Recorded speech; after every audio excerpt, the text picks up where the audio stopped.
Seoul is expected to suffer tens of billions of dollars in losses if Beijing, upset over South Korea's defense upgrade decision, continues its economic retaliation. Our Kim Min-ju sheds light on how the Korean government is extending a helping hand to the nation's tourism industry, one of the hardest hit sectors.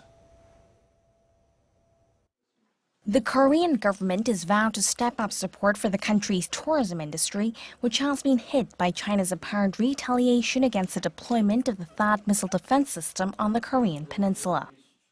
We will try to ease the acute difficulties Korea's tourism industry is facing due to China's retaliatory actions and work to revamp the sector, which is heavily reliant on Chinese tourists.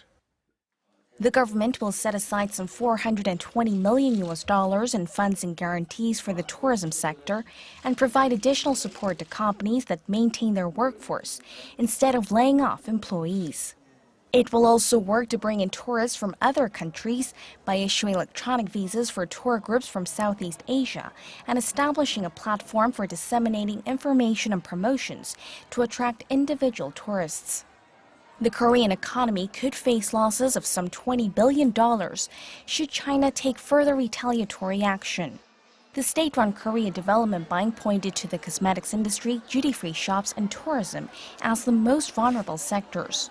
It says cosmetics companies are expected to see losses of over $1.4 billion, duty-free shops about $5.3 billion, while the tourism sector could see its revenue drop by almost $6.4 billion.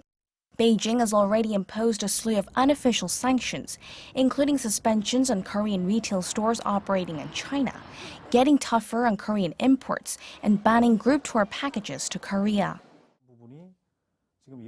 If the dispute drags on, retaliatory measures will only escalate. In terms of Korea's travel balance, thanks to China, it was able to narrow its deficit. So if tourists decline, the deficit will increase, and it will also have ripple effects on other businesses that were created or fostered to meet the demands of Chinese tourists several years ago.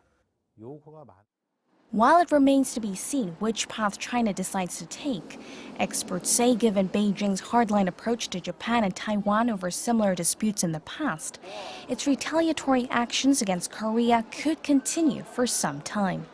Kim Min-ji, Arirang News.